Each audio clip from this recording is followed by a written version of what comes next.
Hello dear students, welcome to ATP. और बच्चों, क्या हाल चाल हैं? तो आज हम बॉटनी स्टार्ट करते हैं। बॉटनी का टॉपिक प्लांट फिजियोलॉजी। तो बच्चों, ये जो प्लांट फिजियोलॉजी टॉपिक है ये बहुत ही इंपॉर्टेंट टॉपिक है और इससे 8 से 10 क्वेश्चन जो है वो नीट में पूछे जाते हैं। तो आज हम स्टार्ट कर रहे हैं। आखिर जानना चाहते हैं सबसे पहले कि प्लांट फिजियोलॉजी होता क्या है। बच्चों, प्लांट फिजियोलॉजी जो है वो बायोलॉजी का एक ऐसा ब्रांच है जिसमें हम लोग स्टडी करते हैं क्या, प्लांट के फंक्शंस और एक्टिविटी।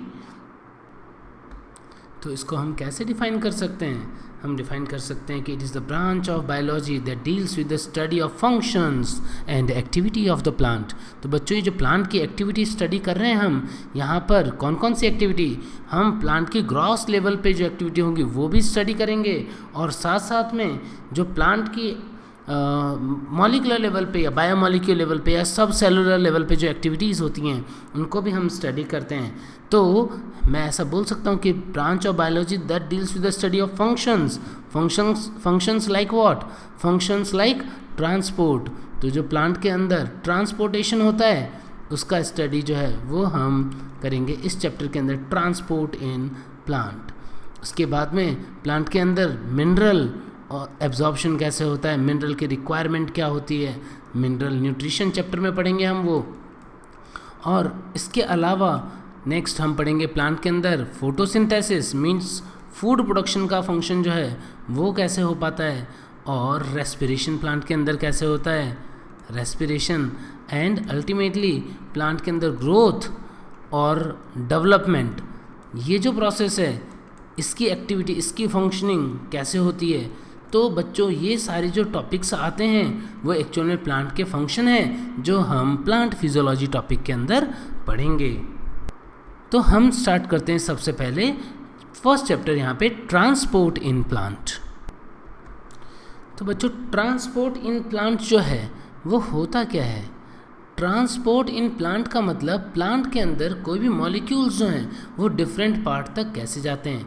तो यहाँ पर हम जानते हैं कि कुछ मॉलिकुलर या सेल के लेवल पे प्रोसेस चलती है, लाइक डिफ्यूज़न, ऑस्मोसिस, ये सब, और ऐसे ही कुछ प्रोसेस लॉन्ग डिस्टेंस ट्रांसपोर्टेशन के लिए होते हैं। तो वो सब, जैसे वाटर का ट्रांसपोर्टेशन कैसे होता है, फूड का ट्रांसपोर्टेशन क्या होता है, तो ये कुछ प्रोसेस जो हैं वो हम ट्रांसपोर्ट इन प्लांट में पढ़ेंगे। सबसे पहले हम देखते हैं इसका इंडेक्स।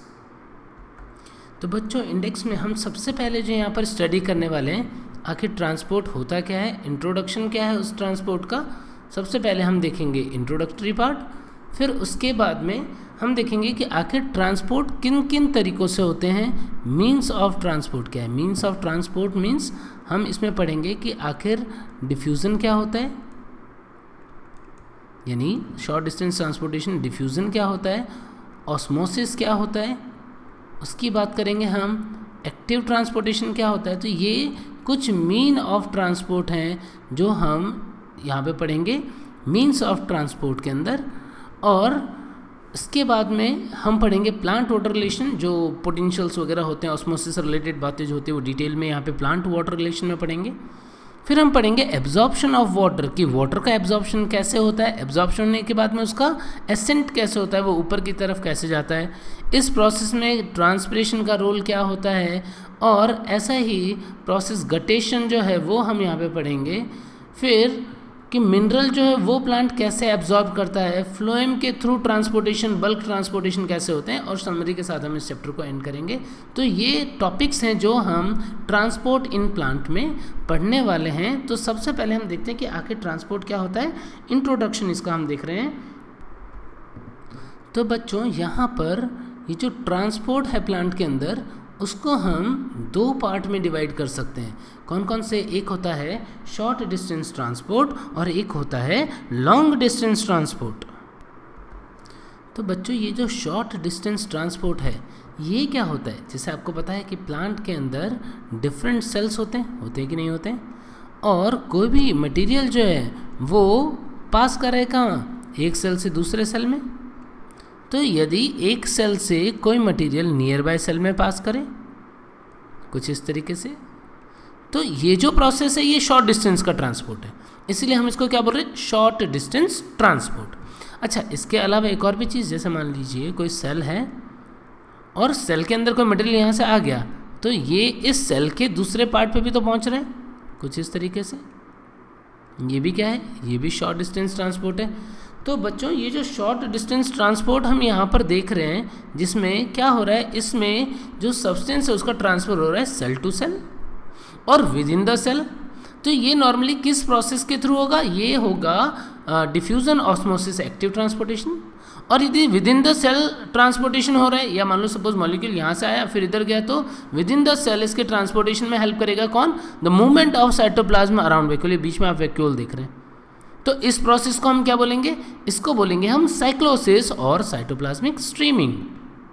तो बच्चों यही जो है वो क्या है, short distance transportation means cell to cell transportation और within the cell transportation. ऐसे ही लॉन्ग डिस्टेंस ट्रांसपोर्टेशन क्या होता है, तो जैसा कि बच्चों आप यहाँ पे एक ट्री देख पा रहे हैं, तो अब इस ट्री के थ्रू जो है वो भी ट्रांसपोर्टेशन, मान लो रूट ने यहाँ से वाटर एब्जॉर्ब किया, तो वाटर एब्जॉर्ब करके क्या करेगा, ये इसको ट्रांसपोर्ट करेगा कहाँ पे, प्लांट के अपर पार्ट पे यानी कि लीव्स पे। तो वाटर का एब्जॉर्प्शन रूट से हुआ, पहुंचा कहाँ पे, लीफ पे। क्या, प्लांट के एक ऑर्गन या एक पार्ट से प्लांट के दूसरे पार्ट तक ट्रांसफर हुआ, किसका, वाटर का। क्या होगा ये होगा लॉन्ग डिस्टेंस ट्रांसपोर्टेशन। ऐसे ही बच्चों फूड जो है वो कहाँ पे बनता है, फूड बनता है लीफ में, और ये यदि ट्रांसपोर्ट हो कहाँ पे, प्लांट के डिफरेंट पार्ट में अगेन, तो इसको हम क्या बोल देंगे, लॉन्ग डिस्टेंस ट्रांसपोर्ट। तो वाटर और फूड या और मिनरल हो सकता है, अदर हार्मोन हो सकते हैं, तो substance which are transported from one part of plant to another part of plant that is included in long distance transportation. और बच्चों ये जो लॉन्ग डिस्टेंस ट्रांसपोर्टेशन होता है, इसके लिए हम एक और भी टर्म यूज़ करते हैं, वो है ट्रांसलोकेशन। ट्रांसलोकेशन, तो बच्चों आप समझ गए होंगे, शॉर्ट डिस्टेंस का मतलब cell to cell transportation, long distance का मतलब प्लांट के एक पार्ट से दूसरे पार्ट में ट्रांसपोर्टेशन होता है। और मुझे लगता है कि कौन सा प्रोसेस ज़्यादा फास्ट चल रहा होगा, देखो इतना दूर पहुंचाना है तो ज़रूर से लॉन्ग डिस्टेंस ट्रांसपोर्टेशन जो होगा वो कंपैरेटिवली ज़्यादा फास्ट हो रहा होगा, है कि नहीं। तो बच्चों हम इसको सही से एक बार क्लासीफाई करते हैं कि शॉर्ट डिस्टेंस में क्या क्या रखेंगे और लॉन्ग डिस्टेंस में हम क्या क्या स्टडी करेंगे, देखते हैं। बच्चों शॉर्ट डिस्टेंस ट्रांसपोर्टेशन में दो प्रोसेस आता है, कौन कौन सा, एक होता है पैसिव ट्रांसपोर्ट और एक होता है एक्टिव ट्रांसपोर्ट। यहाँ पे पैसिव ट्रांसपोर्ट का मतलब क्या है, पैसिव ट्रांसपोर्ट का मतलब होता है एक ऐसा प्रोसेस जिसमें सब्सटेंस जो है वो मूव कर रहे हैं, कैसे, वो मूव कर रहे हैं along the concentration gradient, along the concentration gradient। इसका मतलब क्या है, इसका मतलब ये है कि सब्सटेंस जो है वो higher concentration to lower concentration की तरफ मूव करे, जो उनकी नॉर्मल टेंडेंसी है। और एक्टिव ट्रांसपोर्टेशन में क्या होता है बच्चों कि वो अगेंस्ट द कॉन्सेंट्रेशन ग्रेडियंट जो है वो मूव करता है। और अगेंस्ट द कॉन्सेंट्रेशन ग्रेडियंट, इसका मतलब आप क्या समझते हैं, against the concentration gradient means lower concentration to higher concentration. अब यदि कोई अपनी नॉर्मल टेंडेंसी की वजह से लो टू हाई कॉन्सेंट्रेशन की तरफ जा रहा है, तो क्या उसमें एनर्जी, या यदि हम बात करें लिविंग सिस्टम के अंदर, वो एनर्जी जो होती है वो नॉर्मली रिएक्शन में किस फॉर्म में होती है, एटीपी के फॉर्म में। तो एनर्जी और एटीपी जो होती है वो कंज्यूम होगी कि नहीं होगी, नहीं होगी, नॉट कंज्यूम्ड। और यदि हम बात करें कि एक्टिव ट्रांसपोर्टेशन, इसमें एनर्जी या एटीपी कंज्यूम होगी कि नहीं होगी, एनर्जी और एटीपी इज कंज्यूम्ड, सही है कि नहीं। तो बच्चों आपको ये बात समझ में आए कि शॉर्ट डिस्टेंस जो सेल टू सेल ट्रांसपोर्टेशन हो रहा है, उसके लिए हम बात करें कि क्या वहाँ पर चीज़ें अलोंग द कॉन्सेंट्रेशन ग्रेडियंट जा रही हैं कि नहीं जा रही है, या अगेंस्ट जा रही हैं। यदि अलोंग जा रही होंगी तो उसमें एनर्जी कंज्यूम नहीं होगा, यदि अगेंस्ट जा रहा होगा तो एनर्जी कंज्यूम होगा। तो ये डिफरेंस है किस में, पैसिव ट्रांसपोर्टेशन में और एक्टिव ट्रांसपोर्टेशन में। अच्छा बच्चों अब इसका फर्दर और यदि हम डिवाइड करें कि पैसिव ट्रांसपोर्टेशन के अंदर कौन कौन से प्रोसेस आते हैं, तो देखते हैं हम लोग। तो बच्चों ये जो पैसिव ट्रांसपोर्ट है, पैसिव ट्रांसपोर्ट जिसमें एनर्जी कंज्यूम नहीं हो रही, ये दो टाइप के प्रोसेस हो सकते हैं सेल के अंदर, एक होता है डिफ्यूज़न और एक होता है ऑस्मोसिस। डिफ्यूज़न क्या होता है बच्चों, डिफ्यूज़न जो है वो हम यूज़ करते हैं term transportation of substance along the concentration gradient, along the concentration gradient, लेकिन मेनली विदाउट कंज्यूमिंग एनर्जी। लेकिन मेनली ये जो ट्रांसपोर्टेशन होता है वो किसकी बात करेंगे हम, गैसेस की बात करेंगे, और लिपिड सॉल्युबल सब्सटेंस जो होंगे या लिपिड इनसॉल्युबल सब्सटेंस जो होंगे, उन चीज़ों की हम बात करेंगे। Lipid soluble substance, lipid insoluble substance, जो कि किसके थ्रू पास हो रहे हैं, ये कोई लिविंग सिस्टम पर ही डिपेंडेंट प्रोसेस नहीं होगा। तो gas, lipid soluble, lipid insoluble substance, ion, salts, okay. तो डिफरेंट टाइप के सब्सटेंस जो पास हो रहे हैं higher concentration to lower concentration, क्या प्रोसेस होगा, वो डिफ्यूजन होगा। बट जब हम सेल के रेस्पेक्ट में बात करें, या जहाँ पे सेमी परमेबल मेम्ब्रेन जो है बहुत इंपॉर्टेंट रोल प्ले करता हो, और उसके थ्रू सिर्फ पास करते हैं कौन, सॉल्वेंट मॉलिक्यूल, यानी इसके थ्रू ट्रांसफ़र होगा किसका, सॉल्वेंट का ट्रांसफ़र होगा। और सॉल्वेंट जिधर ज़्यादा है, ज़्यादा कॉन्सेंट्रेशन में, उधर से जिधर सॉल्वेंट कम कॉन्सेंट्रेशन में उस तरफ, तो उसको बोलेंगे हम ऑस्मोसिस। इसका मतलब थोड़ा सा यहाँ पे डिफरेंस क्या है कि ऑस्मोसिस भी एक स्पेशल टाइप का डिफ्यूज़न ही है बच्चों, लेकिन नॉर्मली हम डिफ्यूज़न अभी पढ़ेंगे तो हम गैसेस का डिफ्यूज़न पढ़ेंगे और सॉल्यूट का डिफ्यूज़न पढ़ेंगे। और सॉल्वेंट का डिफ्यूज़न जो लिविंग सिस्टम में सेमी परमेबल मेम्ब्रेन के थ्रू हो, या नॉन लिविंग में भी सेमी परमेबल मेम्ब्रेन होना बहुत ज़रूरी है, उसके थ्रू होगा, तो हम उसको क्या बोलेंगे, ऑस्मोसिस। ठीक है बच्चों। तो अब हम बात करते हैं बच्चों लॉन्ग डिस्टेंस ट्रांसपोर्टेशन की। आखिर लॉन्ग डिस्टेंस ट्रांसपोर्टेशन, जिसको हमने एक और भी नाम दिया था, क्या नाम दिया है उसको हमने, ट्रांसलोकेशन। तो बच्चों ये जो लॉन्ग डिस्टेंस ट्रांसपोर्टेशन या ट्रांसलोकेशन है, ये कैसे होता है, इसके बारे में हम बात करते हैं। ये भी प्लांट में दो टाइप से होता है। किस किस के थ्रू हो सकता है, ये हो सकता है थ्रू जाइलम और थ्रू फ्लोएम। तो बच्चों लॉन्ग डिस्टेंस ट्रांसपोर्टेशन जो है वो जाइलम और फ्लोएम के थ्रू हो सकता है। अब यहाँ पर यदि हम बात करें कि जाइलम के थ्रू क्या ट्रांसपोर्ट होगा, तो बच्चों आप सबको पता होगा ये कि जाइलम के थ्रू वाटर, मिनरल, ये चीज़ें ट्रांसपोर्ट होती है मेनली। और फ्लोएम के थ्रू मेनली क्या ट्रांसपोर्ट होता है, ऑर्गेनिक मटेरियल या फूड जो है वो फ्लोएम के थ्रू ट्रांसपोर्ट होता है। क्या इनके अलावा कुछ अदर सब्सटेंस भी हैं जो जाइलम के थ्रू ट्रांसपोर्ट होते हैं? यस, जाइलम के थ्रू वाटर, मिनरल के अलावा कुछ ऑर्गेनिक कंपाउंड जो होते हैं, फ्यू ऑर्गेनिक कंपाउंड्स जो होते हैं, वो भी ट्रांसपोर्ट हो जाते हैं। अच्छा, ये ऑर्गेनिक कंपाउंड कौन से हैं जो इससे ट्रांसफ़र हो रहे हैं? तो बच्चों ये नाइट्रोजन जो होता है वो मेनली ट्रांसफ़र होता है किस फॉर्म में, अमाइड या अमीनो एसिड कंपाउंड के फॉर्म में। तो वो किस फॉर्म में हुआ, जाइलम के थ्रू ट्रांसपोर्टेशन हुआ किस फॉर्म में, ऑर्गेनिक कंपाउंड के फॉर्म में। ऐसे ही कुछ जो है वो सल्फर कंपाउंड जो होते हैं वो भी कैसे होते हैं, वो भी ऑर्गेनिक कंपाउंड की फॉर्म में ट्रांसपोर्ट हो जाते हैं। इनके अलावा जो हार्मोन है कुछ, वो हार्मोन भी जाइलम के थ्रू ट्रांसपोर्ट हो सकते हैं। मीन्स कोई ऐसा हार्मोन जो रूट में बना हो और अपर पार्ट में पहुंचाना हो यदि उसे, तो क्या वो जाइलम के थ्रू जाएगा। अब ये किस चीज़ पर डिपेंड कर रहा है, ये डिपेंड कर रहा है कि आपको यदि पता होगा कि जाइलम जो है उसके थ्रू ट्रांसपोर्टेशन जो होता है वो कैसा होता है, वो होता है यूनी डायरेक्शनल, यानी डायरेक्शन फिक्स है, हमेशा कहाँ से कहाँ होगा, ये हमेशा रूट से अपर पार्ट, लीफ जो है वहाँ तक होगा। तो यदि कोई भी सब्सटेंस रूट में बन रहा है या रूट के थ्रू एब्जॉर्ब हो रहा है और अपर पार्ट में पहुँचाना है, किसके थ्रू जाएगा, वो जाइलम के थ्रू जाएगा। ऐसे यदि हम बात करें कि फ्लोएम का के थ्रू जो ट्रांसपोर्टेशन होता है वो मल्टी डायरेक्शनल होता है, और फ्लोएम जो है उसके थ्रू ट्रांसपोर्टेशन हो रहा है किसका, फूड का। और फूड जो होता है ऑर्गेनिक कंपाउंड, ऑर्गेनिक फूड जो मेनली किस फॉर्म में ट्रांसपोर्ट होता है बच्चों, सुक्रोज की फॉर्म में।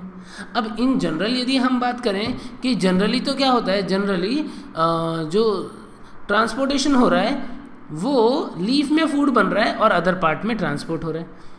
और ये जो फ्लोएम होता है वो सिर्फ फूड या ऑर्गेनिक कंपाउंड का ही ट्रांसपोर्ट नहीं कर रहे, ये मिनरल का भी ट्रांसपोर्टेशन कर रहे होंगे। और मिनरल के साथ साथ फ्लोएम के थ्रू भी कुछ हार्मोन जो होते हैं वो भी ट्रांसपोर्ट होते हैं। जैसे कोई हार्मोन जो अपर पार्ट में बनता हो, लोअर पार्ट में रिक्वायरमेंट होती हो, तो भी क्या होगा, फ्लोएम के थ्रू ट्रांसपोर्ट होगा। तो बच्चों इनके अलावा यदि हम बात करें कि इसका ट्रांसपोर्टेशन कैसा है, यूनी डायरेक्शनल है कि बाई डायरेक्शनल की मल्टी डायरेक्शनल, तो बच्चों हम बोलेंगे इसका ट्रांसपोर्टेशन, फ्लोएम के थ्रू जो ट्रांसपोर्टेशन है वो कैसा होता है, वो मल्टी डायरेक्शनल होता है। क्यों? क्योंकि फ्लोएम जो है उसमें सोर्स से सिंक पे फूड या अदर सब्सटेंस ट्रांसपोर्ट होंगे, और ये जो सोर्स सिंक की पोजीशन होती है वो सीजन के अकॉर्डिंग वेरी करती रहती है। तो बच्चों ये हमने एक इंट्रोडक्टरी ओवरव्यू देखा कि आखिर प्लांट के अंदर जो ट्रांसपोर्टेशन हो रहा है वो ट्रांसपोर्टेशन कैसे हो रहा है। प्लांट के अंदर ट्रांसपोर्टेशन जो है वो डिफरेंट टाइप से होता है, उसको हम मेनली डिवाइड कर रहे हैं किस पार्ट के कितने टाइप के अंदर, कि हमने एक देखा शॉर्ट डिस्टेंस ट्रांसपोर्ट जिसके अंदर सब्सटेंस जो है वो सेल टू सेल मूव करेगा, लॉन्ग डिस्टेंस ट्रांसपोर्टेशन जिसमें सेल प्लांट के एक पार्ट से दूसरे पार्ट में मूव करेगा। लॉन्ग डिस्टेंस ट्रांसपोर्टेशन को हम ट्रांसलोकेशन भी बोलते हैं। और शॉर्ट डिस्टेंस ट्रांसपोर्टेशन को दो टाइप में डिवाइड किया, passive transportation and active transportation. Passive transportation क्या होगा, along the concentration gradient without ATP consumption, and active transportation वो होगा जो अगेंस्ट द कॉन्सेंट्रेशन ग्रेडियंट होता है और एनर्जी कंज्यूम होती है। पैसिव ट्रांसपोर्टेशन में डिफ्यूजन आता है और ऑस्मोसिस आता है। डिफ्यूजन में हम मेनली गैसेस और सॉल्यूट के ट्रांसपोर्ट की बात करेंगे और ऑस्मोसिस में हम सॉल्वेंट के ट्रांसपोर्ट की बात करेंगे। और डिफ्यूजन को हम फर्दर दो टाइप में डिवाइड कर लेंगे, एक हम पढ़ेंगे सिंपल डिफ्यूजन डिटेल में और एक पढ़ेंगे हम फैसिलिटेटेड डिफ्यूजन।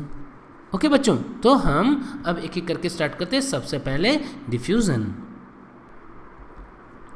तो बच्चों ये जो डिफ्यूज़न है ये किस टाइप का प्रोसेस होता है, आखिर डिफ्यूज़न क्या होता है, हम वो देखते हैं कि डिफ्यूज़न जो है, हम एक एग्जांपल ले लेते हैं। डिफ्यूज़न क्या होता है कि हमने देखा कोई भी सब्सटेंस जो है वो कहीं पे ज़्यादा है, यानी कॉन्सेंट्रेशन उसका ज़्यादा है। जैसे कि हम एक डीओ की बोतल देख सकते हैं या हम कोई कंटेनर देख सकते हैं, उसमें एक गैस जो है वो बहुत ज़्यादा अमाउंट में भरा हुआ है। यदि यहाँ से इसको पास होने दिया जाए तो यदि कॉन्सेंट्रेशन ग्रेडियंट है तो वो सब्सटेंस मूव करेगा कहाँ पे, higher concentration to lower concentration. क्या होना चाहिए, परमेबिलिटी होनी चाहिए।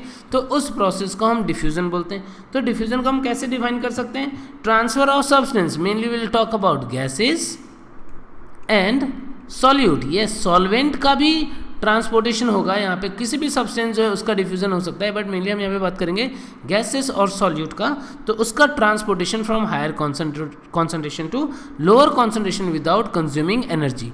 तो डेफिनेशन लिखते हैं हम,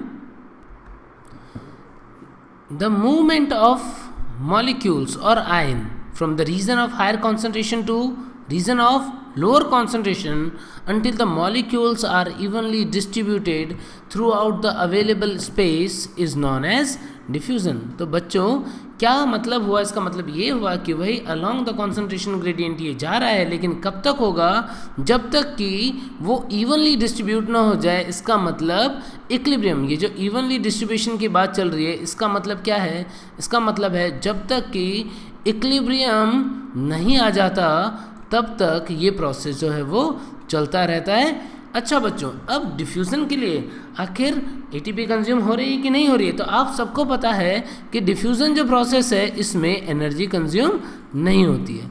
यदि एनर्जी कंज्यूम नहीं होती है तो आखिर मॉलिक्यूल मूव क्यों कर पा रहा है, तो बहुत इंपॉर्टेंट है कि यहाँ पे मॉलिक्यूल के मूवमेंट के लिए जो रिस्पॉन्सिबल एनर्जी है वो है फ्री एनर्जी और काइनेटिक एनर्जी। जो मॉलिक्यूल्स की काइनेटिक एनर्जी होती है उसकी वजह से ये मॉलिक्यूल्स जो है वो मूव कर रहे हैं और डिफ्यूज़ हो पा रहे हैं। क्यों डिफ्यूज़ हो पा रहे हैं, क्या चाहते हैं वो चाहते हैं कि एक इक्विलिब्रियम जो है वो इस्टेब्लिश हो जाए। अच्छा बच्चों, अब हम देखते हैं कि आखिर कौन से फैक्टर्स हैं जो डिफ्यूज़न को अफेक्ट करते हैं। तो बच्चों फैक्टर्स जो डिफ्यूज़न को अफेक्ट कर रहे हैं उसमें आते हैं, जैसे हम बात कर सकते हैं सबसे पहले कि यदि हम टेम्परेचर बढ़ाएं तो टेम्परेचर बढ़ाने पर क्या होगा, मुझे लगता है कि हम टेम्परेचर बढ़ाएंगे तो मॉलिक्यूल्स की काइनेटिक एनर्जी बढ़ेगी और उनके मूव करने की टेंडेंसी भी जो है वो बढ़ जाएगी, यानी कि रेट ऑफ डिफ्यूज़न जो है वो इंक्रीज़ हो जाएगा किसके साथ में, यदि टेम्परेचर बढ़ता है। ऐसे यदि हम बात करें कि कॉन्सेंट्रेशन ग्रेडियंट, तो बच्चों बहुत ही इंपॉर्टेंट है क्या कॉन्सेंट्रेशन ग्रेडियंट, क्योंकि आपको पता है कि ये higher concentration to lower concentration जा रहा है और जितना ज़्यादा कॉन्सेंट्रेशन ग्रेडियंट होगा आपको क्या लगता है कि रेट ऑफ डिफ्यूज़न जो है वो उतना ही ज़्यादा होगा कि नहीं होगा। ऐसे ही यदि हम बात करें कि वो सब्सटेंस जो गैसियस फॉर्म में हैं उनके ट्रांसपोर्टेशन की बात करें तो प्रेशर ग्रेडियंट, या मोर एक्यूरेटली बोलूँ तो पार्शियल प्रेशर ग्रेडियंट जितना ज़्यादा होगा मॉलिक्यूल्स का उतना ही क्या डिफ्यूज़न की टेंडेंसी ज़्यादा होगी, रेट ऑफ डिफ्यूज़न बढ़ेगा कि नहीं बढ़ेगा। यदि हम बात करें कि मॉलिक्यूल्स का साइज़, या पहले बात करें तो मॉलिक्यूलर वेट यदि ज़्यादा है तो इसका मतलब यदि भारी पार्टिकल है तो उनका डिफ्यूज़न इजीली होगा कि मुश्किल से होगा, कि मॉलिक्यूलर वेट यदि ज़्यादा होगा तो डिफ्यूज़न का जो रेट होगा वो कम हो जाएगा। बिल्कुल इसको हम रिलेट कर सकते हैं डेंसिटी से भी और आपने ये सारी चीज़ें जो है वो स्टेट ऑफ मैटर जो चैप्टर है केमिस्ट्री में उसमें भी पढ़ा होगा कि डेंसिटी ज़्यादा होती है तो रेट ऑफ डिफ्यूज़न क्या होता है, ज़्यादा कि कम होता है बच्चों, कम होता है। आपको पता होगा कि rate of diffusion is 1 upon proportional to 1 upon under root rho, तो उस पर डिपेंड कर जाता है ये। और यहाँ पर हम ये भी बोल सकते हैं कि पार्टिकल साइज जितना बड़ा होगा, मॉलिक्यूल्स का साइज़ जितना बड़ा होगा, डिफ्यूज़न जो है वो उतना ही ज़्यादा होगा कि उतना ही कम होगा बच्चों, उतना ही कम होगा। अब इनके अकॉर्डिंग हम एक कंक्लूज़न भी निकाल सकते हैं इन बातों को जानने के बाद में कि आप बता सकते हैं कि ये जो डिफ्यूज़न है वो किस में ज़्यादा होगा, मीन्स सॉलिड में डिफ्यूज़न ज़्यादा होगा कि गैस में ज़्यादा होगा कि लिक्विड में ज़्यादा होगा।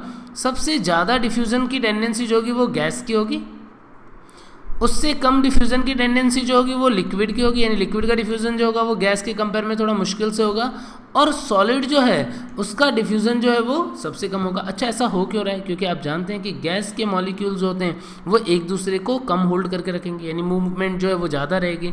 सॉलिड के मॉलिक्यूल्स ने एक दूसरे को कस के होल्ड कर रखा है, उनकी मूवमेंट जो है वो बहुत ही मुश्किल से हो पा रही है। तो इस वजह से आपको पता पड़ जाएगा कि सॉलिड जो है उसका ट्रांसपोर्टेशन जो है, उसकी मूवमेंट जो है मॉलिक्यूल्स की वो सबसे कम है, इसलिए उसका डिफ्यूज़न जो है वो सबसे कम होता है और गैस का सबसे ज़्यादा होता है। और बच्चों आपने एनसीईआरटी की एक लाइन पढ़ी होगी कि सॉलिड, लिक्विड और जो गैस होते हैं उसके अंदर डिफ्यूज़न तो बहुत इजीली हो सकता है, लेकिन सॉलिड में डिफ्यूज़न जो है वो बहुत इजीली नहीं होता है, या ऐसा बोलते हैं कि diffusion in solid is less likely than of solid. तो सॉरी बच्चों, diffusion in solid is more likely rather than diffusion of solid. इसका मतलब क्या हुआ बच्चों, ये थोड़ा सा स्टेटमेंट जो है वो ध्यान से समझने वाला है कि यदि हम एक एग्जांपल लेते हैं कि जैसे मान लो हम एग्जांपल लेते हैं कि एक चौक है। अब ये चौक जो है इसके अंदर सॉलिड है, ये इसके पार्टिकल्स जो हैं वो एक दूसरे को होल्ड करके रखते हैं। क्या फ्रीली वो पार्टिकल मूव कर सकते हैं? यहाँ से नहीं कर सकता है। अब मान लीजिए कि इस चौक को मैंने रख दिया किसके अंदर, एक वाटर के अंदर, पानी के अंदर रख दिया मैंने इसको। तो आपको क्या लगता है कि चौक के पार्टिकल इजीली इस जो यहाँ पे सॉल्यूशन बन रहा है या यहाँ जो सॉल्वेंट है वाटर, उसके अंदर इसके पार्टिकल बहुत ही इजीली डिफ्यूज़ हो जाएंगे कि नहीं हो पाएंगे? तो बच्चों यहाँ पर चौक के मॉलिक्यूल ने आपस में एक दूसरे को बहुत पकड़ रखा है, कस के पकड़ रखा है। तो मुझे लगता है कि डिफ्यूज़न बहुत मुश्किल होगा, यानी चौक के पार्टिकल बहुत मुश्किल से यहाँ पर डिफ्यूज़ होंगे वाटर में। जबकि यदि हम बात करें कि एक चौक के मॉलिक्यूल, चौक है और इसके ऊपर हमने पानी दिया है, सपोज इसके ऊपर हमने वाटर मॉलिक्यूल जो है वो रखे, तो क्या वाटर मॉलिक्यूल इस चौक के अंदर इजीली पास हो जाएंगे कि नहीं हो जाएंगे? हो जाएंगे कि नहीं? इसका मतलब क्या हुआ कि डिफ्यूज़न ऑफ सॉलिड, ये प्रोसेस मुश्किल है। Diffusion of solid is less likely, diffusion in solid is more likely.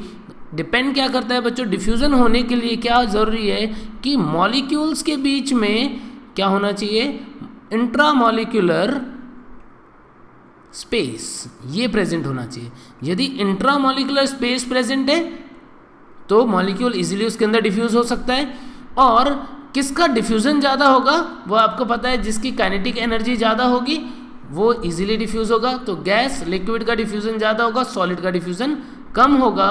बिल्कुल इसी तरीके से ही इंटरसेलुलर स्पेस भी गैस में ज़्यादा है, लिक्विड में ज़्यादा है, तो उनके अंदर डिफ्यूज़न ज़्यादा होगा और सॉलिड के अंदर डिफ्यूज़न जो है उनके कंपेयर में कम होगा। बट ये स्टेटमेंट कि diffusion in solid is more likely rather than diffusion of solid, ये आपको इस एक्सपेरिमेंट से बहुत ही ईजिली समझ में आ रहा होगा। तो बच्चों नेक्स्ट टॉपिक हम स्टार्ट करते हैं अब, डिफ्यूज़न प्रेशर। तो बच्चों डिफ्यूज़न प्रेशर क्या होता है? डिफ्यूज़न प्रेशर जो है वो प्रेशर का वो अमाउंट है जो डिफ्यूजिबल सब्सटेंस मीडियम पर लगाते हैं।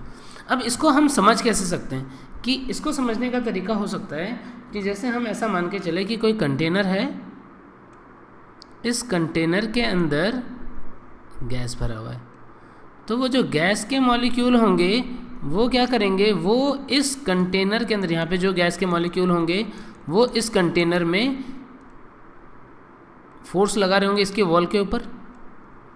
ये जो फोर्स है क्या ये डिफ्यूज़न फोर्स है? यस, मॉलिक्यूल जो है वो अंदर वॉल के ऊपर जो फोर्स लगा रहे हैं वो इसका डिफ्यूज़न फोर्स हो सकता है। और जब यदि हम इसको अलाउ करें, फ्री करें यहाँ से, तो मॉलिक्यूल यदि स्पेस मिल जाए, परमिबिलिटी मिल जाए, तो मॉलिक्यूल यहाँ से बाहर भागना स्टार्ट करेगा। यदि ये मॉलिक्यूल सपोज यहाँ से बाहर निकलता है तो मीडियम के ऊपर जो प्रेशर अप्लाई करता है उसको हम बोल सकते हैं diffusion pressure. It is the amount of pressure that is applied by substance on the medium during the process of diffusion.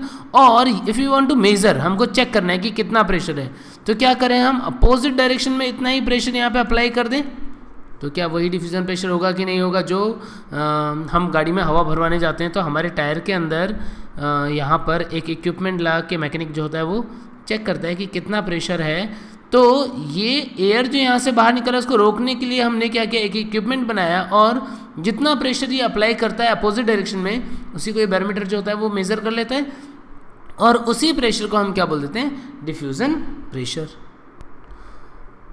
और बच्चों ये जो डिफ्यूज़न प्रेशर होता है इसको हम कैसे लिखते हैं, डिफ्यूज़न प्रेशर को लिखते हैं हम जो गैस फॉर्मूला होता है PV = nRT।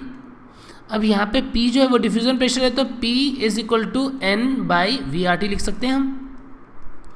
और P जो है वो क्या हो जाएगा, P = CRT।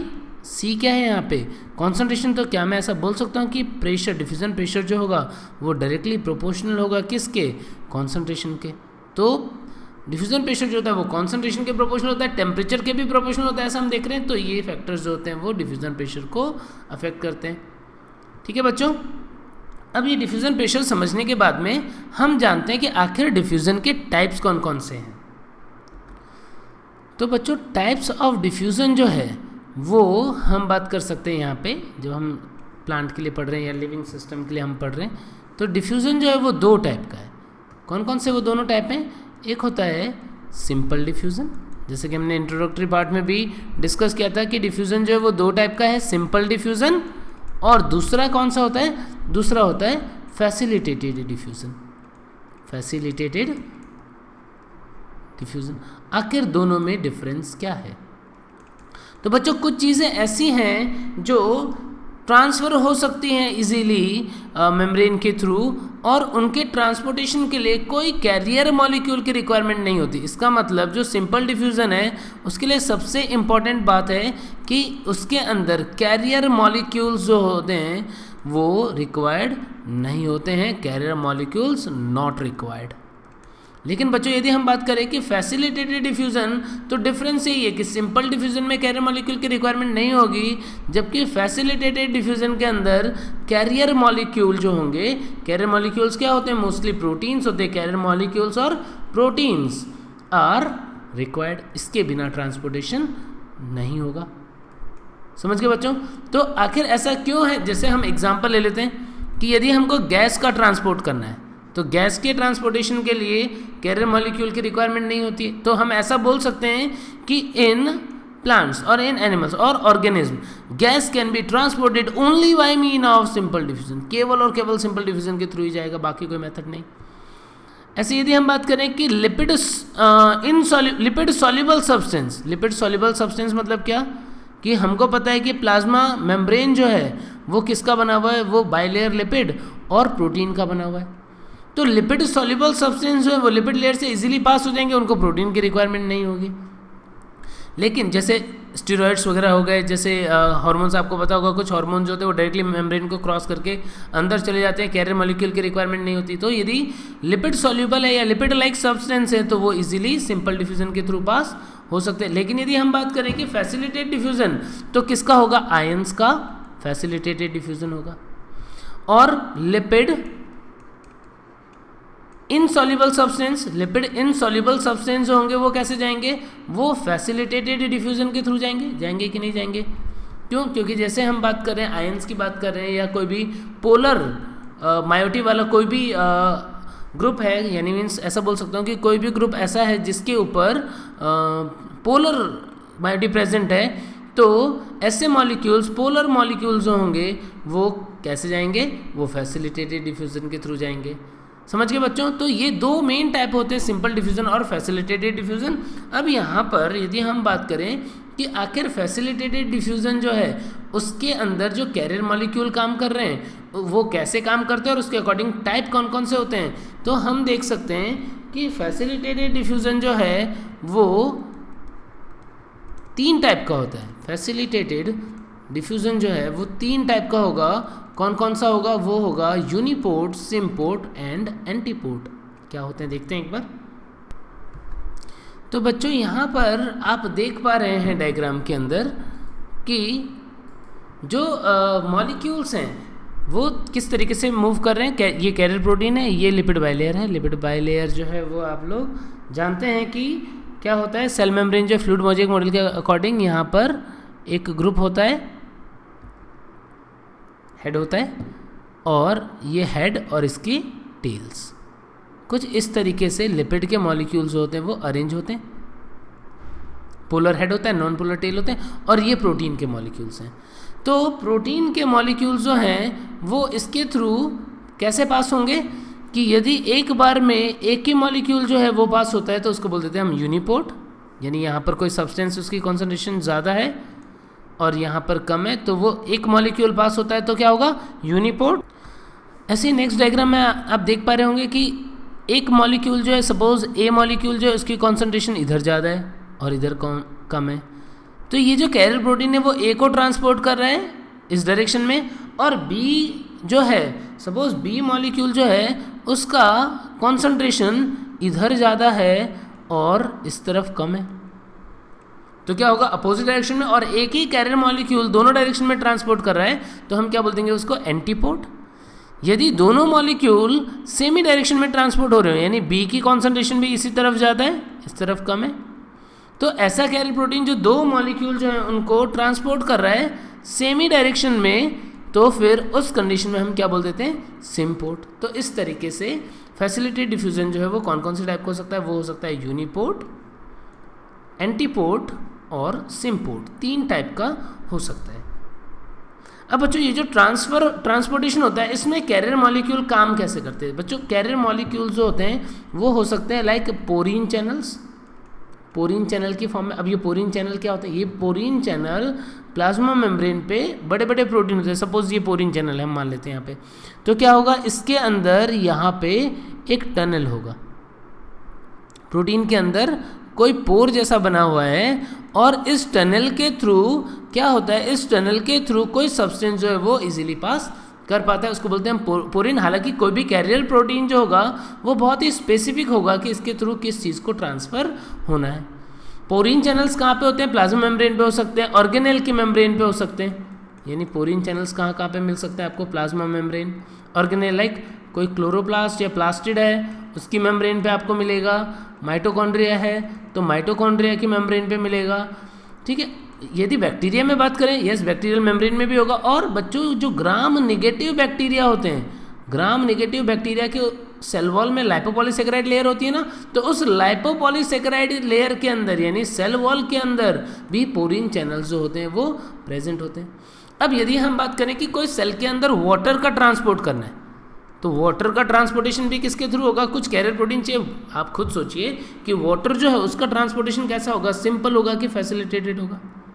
कि वाटर जो है वो लिपिड इनसॉल्युबल है ना, लिपिड इनसॉल्युबल है, इसका मतलब इसका ट्रांसपोर्टेशन कैसा होगा बताओ? फैसिलिटेटेड होगा। और यही जो स्पेशल टाइप का डिफ्यूजन यहाँ पे फैसिलिटेटेड डिफ्यूजन है वाटर का, उसी के लिए हम टर्म यूज़ करते हैं क्या? उसके लिए हम टर्म यूज़ करते हैं ऑस्मोसिस। किसके थ्रू हो रहा है ऑस्मोसिस या वाटर का फैसिलिटेटेड डिफ्यूजन किसके थ्रू हो रहा है? वो होता है एक्वापोरिन्स के थ्रू। किसके थ्रू होता है? एक्वापोरिन्स। और हमारे सेल के अंदर या हमारे बॉडी के अंदर डिफरेंट टाइप के एक्वापोरिन्स प्रेजेंट होते हैं। टोटल 8 डिफरेंट एक्वापोरिन चैनल्स जो हैं वो प्रेजेंट होते हैं डिफरेंट ऑर्गेनिज्म के अंदर। तो पोरिन चैनल्स जो हैं वो उनके थ्रू सब्सटेंस ट्रांसपोर्ट होते हैं। कैसे? क्योंकि वो प्रोटीन के अंदर छोटे से पोर होते हैं, डिफरेंट टाइप के सब्सटेंस ट्रांसपोर्ट हो सकते हैं। जो एक्वापोरिन होगा उससे क्या ट्रांसपोर्ट होगा? सिर्फ और सिर्फ बच्चों वाटर ही ट्रांसपोर्ट होगा। अब यदि हम देखते हैं कि आखिर क्या डिफरेंस है सिंपल डिफ्यूज़न और फैसिलिटेटेड डिफ्यूज़न में, और भी किस तरीके से ये दोनों स्पेसिफिक होते हैं, देखते हैं अभी। तो बच्चों हम यहाँ पे बात करते हैं एक एक करके कि आखिर स्पेसिफिसिटी क्या होती है। आपको पता है कि सिंपल डिफ्यूजन जो है वो किसके थ्रू हो गया, मेम्ब्रेन के थ्रू हो गया। मेम्ब्रेन के थ्रू हो गया, इसका मतलब क्या कि इसका मतलब सिंपल डिफ्यूजन के अंदर गैसेस जैसे सपोज नाइट्रोजन है या ऑक्सीजन है या CO2 कुछ भी पास कर सकता है, कोई स्पेसिफिसिटी होगी क्या, नहीं होगी। लिपिड सॉल्युबल सब्सटेंस है, कोई भी स्टेरॉइड है वो इजीली पास हो जाएगा, कोई चेक नहीं है, कोई कंट्रोल नहीं है उसका। तो इसका मतलब जो specificity for the molecule to be transported in simple diffusion जो है वो देखने को नहीं मिलती है, लेकिन specificity for the substance to be transported is seen in facilitated diffusion, क्योंकि जो कैरियर मॉलिक्यूल्स होते हैं बहुत ही स्पेसिफिक होते हैं, किसके लिए, उन मॉलिक्यूल्स के लिए जिसको ये ट्रांसफ़र करेंगे। दूसरा, यदि हम बात करते हैं कि ट्रांसपोर्ट सैचुरेशन, तो बच्चों ट्रांसपोर्ट सैचुरेशन क्या होता है। यदि मैं आपको बोलूं कि रेट ऑफ डिफ्यूजन जो है वो कॉन्सेंट्रेशन के साथ में इंक्रीज होगा कि डिक्रीज होगा, आप बोलेंगे इंक्रीज होगा। जितना कॉन्सेंट्रेशन बढ़ाते जाएंगे उतना ही डिफ्यूजन बढ़ता जाएगा। लेकिन क्या कोई ऐसा सिचुएशन आएगा कि रेट ऑफ डिफ्यूजन कांस्टेंट हो जाए, मीन्स कॉन्सेंट्रेशन बढ़ा रहे हैं लेकिन रेट ऑफ डिफ्यूजन नहीं बढ़ रहा है, पॉसिबल है क्या? तो बच्चों ऐसा सिंपल डिफ्यूजन में तो पॉसिबल नहीं है, यानी ट्रांसपोर्ट सैचुरेशन नहीं होता है सिंपल डिफ्यूजन में। जितना आप कॉन्सेंट्रेशन बढ़ाएंगे रेट ऑफ डिफ्यूजन बढ़ता जाएगा। लेकिन फैसिलिटेटेड डिफ्यूजन में क्या है, कैरियर मॉलिक्यूल पे डिपेंडेंट है। सपोज कि एक सेल है, उसके पास 10 कैरियर मॉलिक्यूल है। हमने पहले सपोज 1 सेकेंड में 1 मॉलिक्यूल डिफ्यूज होता था, हम कॉन्सेंट्रेशन बढ़ाए 2 होने लगे, और कॉन्सेंट्रेशन बढ़ाई 3 होने लगे, और कॉन्सेंट्रेशन बढ़ाई 5 होने, बहुत कॉन्सेंट्रेशन बढ़ा दी 10 होने लगे।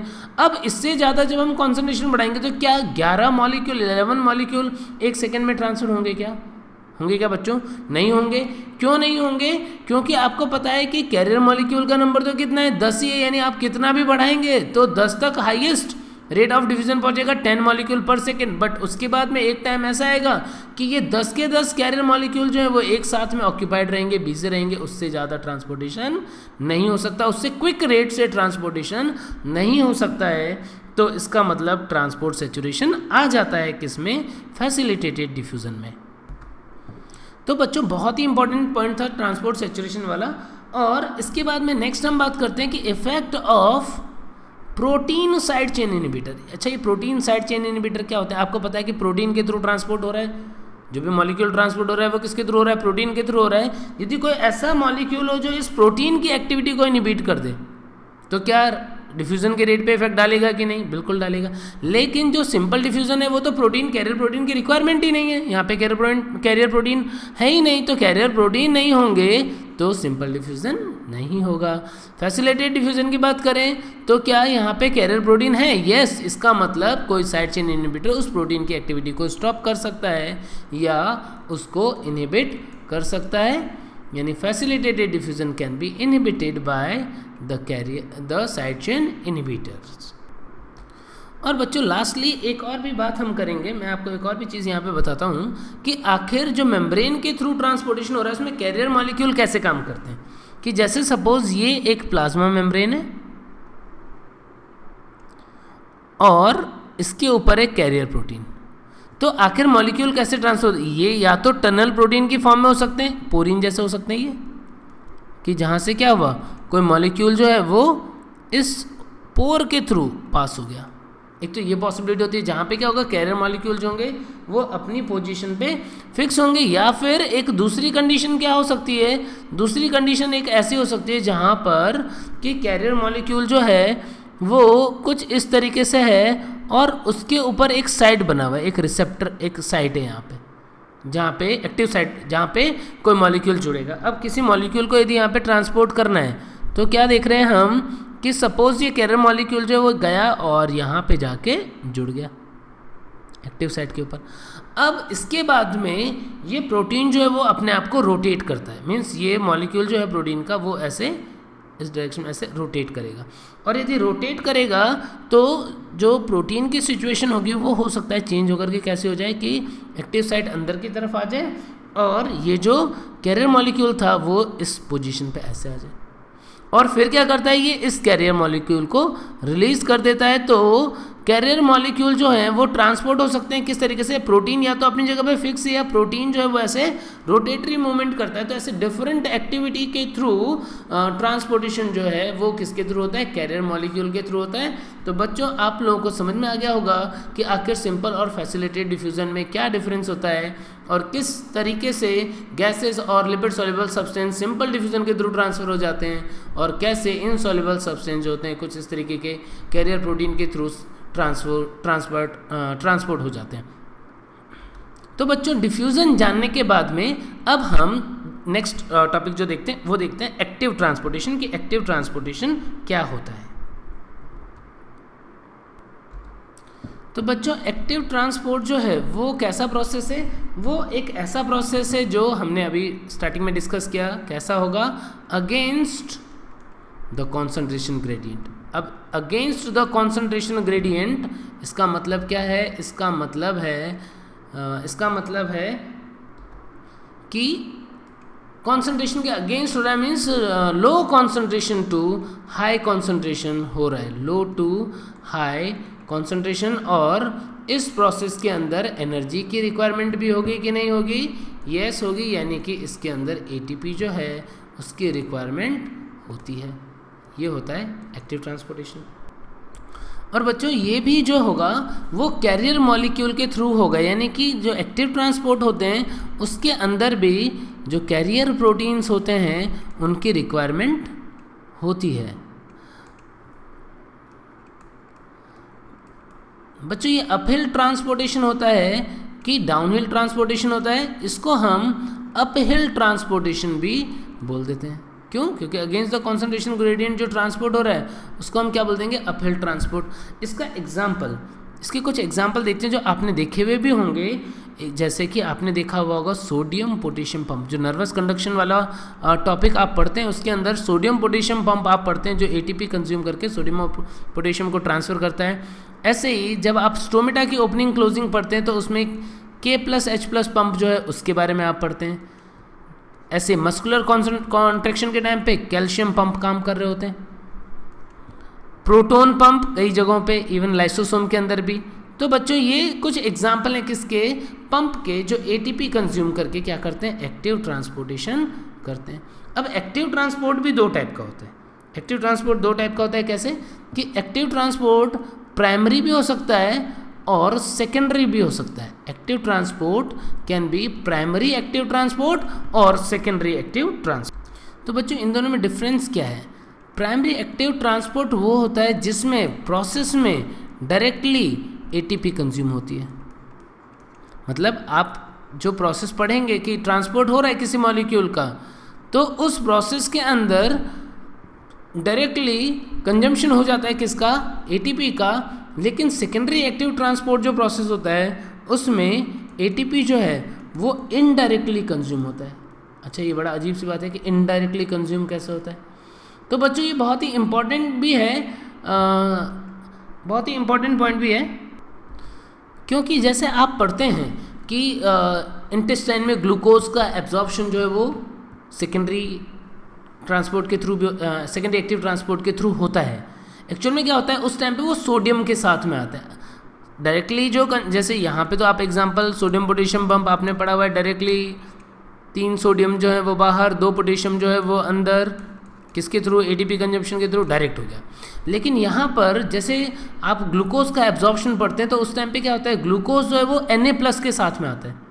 ग्लूकोज अगेंस्ट कॉन्सेंट्रेशन ग्रेडियंट आता है लेकिन, या एब्जॉर्ब होता है, लेकिन एटीपी जो कंज्यूम होती है वो सोडियम के ग्रेडियंट को डेवलप करने में होती है। और अपने बॉटनी में यदि मैं बात करूं कि बॉटनी में इसका एक बहुत ही अच्छा इंपॉर्टेंट एग्जांपल है, वो है फ्लोएम लोडिंग। बच्चों ये फ्लोएम लोडिंग वाली प्रोसेस जो है ये बहुत ही इंपॉर्टेंट है, और इस प्रोसेस के अंदर हम देख सकते हैं कि आखिर कैसे सेकेंडरी एक्टिव ट्रांसपोर्ट होता है। तो मैं आपको ये फ्लोएम लोडिंग प्रोसेस, क्योंकि हम इस चैप्टर में फ्लोएम लोडिंग डिटेल में भी पढ़ेंगे, इसलिए मैं इसके थ्रू आपको समझाता हूँ कि सेकेंडरी एक्टिव ट्रांसपोर्ट क्या होता है। तो बच्चों जो फ्लोएम के अंदर फ्लोएम लोडिंग वाली प्रोसेस होती है उसमें होता क्या है कि जो कंपेनियन सेल होता है, इस कंपेनियन सेल से ग्लूकोज जो है सुक्रोज जो है वो ट्रांसफ़र होता है किस में, सीव ट्यूब में, और ये एक एक्टिव प्रोसेस होता है बट सेकेंडरी एक्टिव। कैसे देखते हैं कि सपोज यहाँ पर सुक्रोज का अमाउंट जो है वो कम है, सुक्रोज कम है कहाँ पे, कंपेनियन सेल के अंदर, और जब सुक्रोज सीव ट्यूब में भरेगा तो सुक्रोज का अमाउंट जो है वो क्या हो जाएगा, इसकी कॉन्सेंट्रेशन यहाँ पर हो जाएगी हाई। अब ये sucrose low to high concentration आता है लेकिन डायरेक्टली एटीपी कंज्यूम नहीं होती, यहाँ पर डायरेक्टली एटीपी कंज्यूम नहीं होगी। क्यों नहीं होगी भाई, कैसे तब ये ट्रांसफ़र होगा, ये फ्लोएम लोडिंग की प्रोसेस कैसे होती है। एक्चुअल में ये सुक्रोज जो है वो आता है किसके साथ में, वो प्रोटोन के साथ में आता है। यानी ये प्रोटोन जो है, जब प्रोटोन का मूवमेंट होगा किधर से किधर, कंपेनियन सेल से सीव ट्यूब में, तो वो सुक्रोज को साथ में लेके आ जाएगा। अब ये ट्रांसफ़र जो होता है वो कैसे हो रहा है, प्रोटोन का ट्रांसफ़र जो है बच्चों वो अलोंग द कॉन्सेंट्रेशन ग्रेडियंट ही हो रहा है। मतलब प्रोटोन की कॉन्सेंट्रेशन इधर हाई है, प्रोटोन की कॉन्सेंट्रेशन इधर लो है, यानी प्रोटोन अपने high to low concentration diffuse हो रहा है, और इस डिफ्यूज़न के टाइम पे इसने क्या किया, as symport, active symport sucrose को ट्रांसफ़र कर दिया कहाँ पे, सीव ट्यूब के अंदर। अब इस प्रोसेस में यदि हम बात करें तो प्रोटोन आ क्यों रहा है, आखिर प्रोटोन का ग्रेडियंट कैसे डेवलप हुआ होगा। तो बच्चों प्रोटोन का ग्रेडियंट डेवलप करने के लिए मेम्ब्रेन पे था कौन, प्रोटोन पंप था, H+ पंप, प्रोटोन पंप। अब इस प्रोटोन पंप ने क्या किया, इस प्रोटोन पंप ने H+ को ट्रांसफ़र कर दिया, जो H+ है उसको ट्रांसफ़र कर दिया किधर से किधर, H+ जो है वो ट्रांसफ़र हो गया from sieve tube where concentration was low to companion cell. यानी ये ग्रेडियंट डेवलप कर रहा है, ग्रेडियंट डेवलप कर रहा है, तो इस प्रोसेस के अंदर क्या हो रहा है, क्या यहाँ पे एटीपी कंज्यूम हो रही है कि नहीं, यस। तो सेल में एटीपी प्रोसेस के लिए एटीपी कंज्यूम हुई, लेकिन कहाँ पे कंज्यूम हुई प्रोटोन ग्रेडियंट डेवलप करने के लिए। जब एक प्रोटोन ग्रेडियंट स्टैब्लिश हो गया तो ये प्रोटोन जो है वो मूव कर रहा है कहाँ पे, वापस से along the concentration gradient companion cell से सीव ट्यूब में, और जब ये आ रहा है तो अपने साथ सिम्पोर्ट कर दे रहा है किसका, ग्लूकोज का, अगेंस्ट द कॉन्सेंट्रेशन ग्रेडियंट। बच्चों ये जो कंसेप्ट ये बहुत इंपॉर्टेंट है, और एक बार नीट में इसके रिलेटेड बहुत ही बढ़िया क्वेश्चन आया था।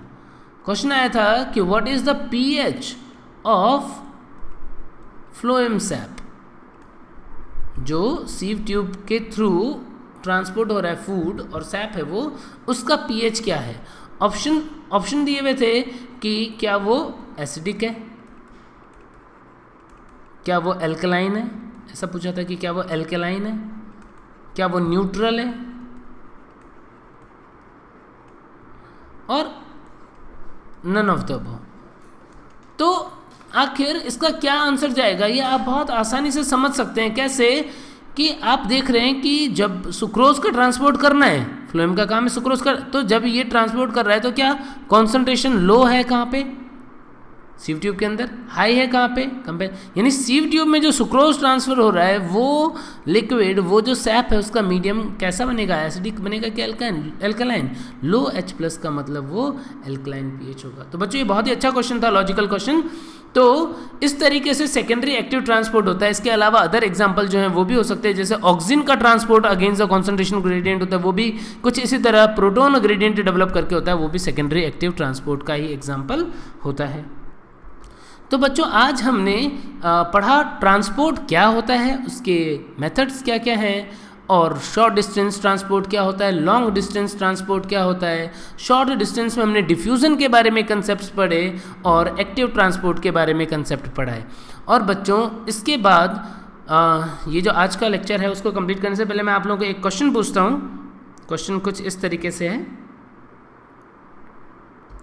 तो बच्चों सपोज हमारे पास दो सिलेंडर हैं, cylinder A B. A cylinder में O2 भरा हुआ है 5 ATM पे, सिलेंडर बी में CO2 भरा हुआ है 5 ATM पे। अब यदि हम इन दोनों सिलेंडर को कनेक्ट कर दें, यानी सिलेंडर ए और बी जो है उन दोनों को आपस में कनेक्ट कर दिया, तो बच्चों क्वेश्चन ये है कि आपको बताना है कि जो गैस है क्या उसका डिफ्यूज़न होगा, क्या वो ए से बी होगा, क्या गैस का डिफ्यूज़न जो है वो B to A होगा, क्या डिफ्यूज़न जो है वो दोनों डायरेक्शन में होगा, और क्या डिफ्यूज़न नहीं होगा, यानी कि डिफ्यूज़न एब्सेंट होगा। तो बच्चों आप इसके बारे में सोचें कि आखिर इसका क्या आंसर होना चाहिए। तो इस क्वेश्चन में क्या कंसेप्ट लग रहा है, यदि आप देखेंगे कि यहाँ पे भी 5 atm का पार्शियल प्रेशर है या प्रेशर है, यहाँ पे भी 5 atm प्रेशर है, तो आपको ऐसा फील हो सकता है कि प्रेशर इक्वल है, और प्रेशर इक्वल है तो ट्रांसपोर्टेशन ना हो या डिफ्यूज़न ना हो, क्योंकि प्रेशर ग्रेडियंट होता है तो उसके अकॉर्डिंग डिफ्यूज़न होता है। बट बच्चों एक बात ध्यान रखना कि जब हम डिफ्यूज़न की बात कर रहे हैं, एक मॉलिक्यूल के डिफ्यूज़न की एक बार में बात करते हैं हम कि O2 का डिफ्यूज़न बात कर रहे हैं, तो यहाँ पर O2 5 atm पे, यहाँ पे O2 एब्सेंट है, यानी O2 का प्रेशर क्या हो गया 0, यानी ऑक्सीजन जो है वो ट्रांसफ़र होगा कुछ इस तरीके से कंटेनर A से B में। इसी तरीके से यदि हम बात करें कि CO2 का कॉन्सेंट्रेशन यहाँ पे 5 पार्शियल प्रेशर 5 है और इधर 0 है, यानी CO2 जो है वो मूव करेगा किस तरफ, अपोजिट डायरेक्शन में कुछ इस तरीके से, यानी ट्रांसपोर्टेशन जो है वो होगा O2 का A to B, CO2 का B to A, दोनों का इंडिविजुअल अलग अलग प्रेशर बराबर है, क्या उससे डिफ्यूज़न पे कोई फ़र्क पड़ेगा? बिल्कुल नहीं। जब हम एक मॉलिक्यूल के डिफ्यूज़न की बात करेंगे तो इसके डिफ्यूज़न पे दूसरे के प्रेशर का फ़र्क नहीं पड़ता है। डाल्टन्स लॉ आपने पढ़ा भी होगा बच्चों। तो ये बहुत ही इंपॉर्टेंट एक कंक्लूज़न यहाँ पे निकल के आ रहा है कि diffusion of one substance, or I can say rate of diffusion of one substance is not affected by presence of another substance। तो बच्चों आप लोगों को मुझे लगता है कि ये लेक्चर जो है वो अच्छे से समझ में आ गया होगा, और इसके बाद जो प्लांट वाटर रिलेशन टॉपिक है वो हम स्टार्ट करेंगे नेक्स्ट लेक्चर में। टिल देन बाय बाय, अच्छे से पढ़ते रहिए।